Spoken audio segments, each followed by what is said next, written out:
উত্তৰ গুৱাহাটীৰ অসম ক্ৰিকেট সন্থাৰ একাডেমী গ্ৰাউণ্ডত BCCIৰ 19 বছৰ অনূৰ্ধ্ব ক্ৰিকেট খেলৰ ব্যাপক প্ৰস্তুতি। অহা 17 মাৰ্চৰ পৰা উত্তৰ গুৱাহাটীত অনুষ্ঠিত হ'ব BCCIৰ 7খনকৈ ক্ৰিকেট মেচ। উত্তৰ গুৱাহাটীৰ ফুলুং ডেকাবাৰীৰ 20 বিঘা ভূমিত নতুনকৈ নিৰ্মাণ কৰা ক্ৰিকেট গ্ৰাউণ্ডত ইতিমধ্যে সাজু কৰা হৈছে 5খনকৈ চেণ্টাৰ পিটছ আৰু 10খনকৈ প্ৰেক্টিছ পিটছ। ইতিপূৰ্বে এখন অনুশীলন মেচেৰে ক্ৰিকেট গ্ৰাউণ্ডৰ পৰীক্ষামূলকভাৱে সাজু কৰিছে অসম ক্ৰিকেট সন্থাই। BCCIৰ সচিব দেৱজিৎ লন শইকীয়াৰ প্ৰত্যক্ষ তত্বাৱধানত এই একাডেমীৰ গ্ৰাউণ্ডখনি নিৰ্মাণ কৰা হৈছে।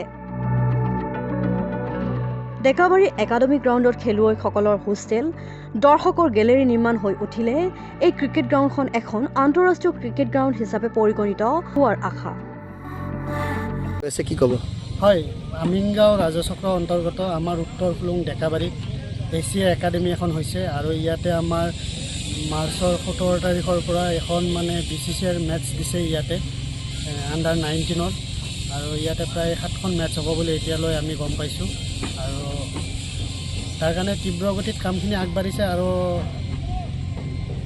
ইতিমধ্যে খেল আৰম্ভ হৈছে। খেল এখন আমাৰ এনে টেষ্টিং কৰিছিলে আৰু বাকী 17 তাৰিখৰ পৰা বাকীখিনি হৈ যাব। BCCIৰ খেলা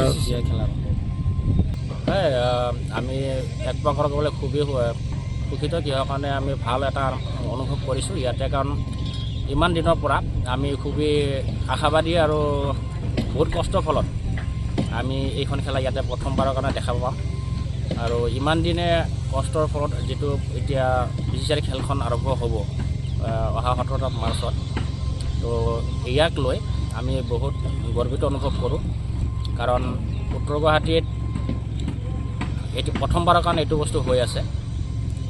তো আমি খুবেই সুখিত আৰু ইমান যিখিনি মানুহ লাগি আছোঁ যিমানবোৰ আছে, প্লাছ মুখ্যমন্ত্ৰীৰ সহযোগত BCCI joint secretary Lon Saikia দেৱ তেখেতৰ ছাৰৰ সহযোগিতাত যিখিনি আগবাঢ়িছে, তো আমি খুবেই সুখী অনুভৱ কৰোঁ।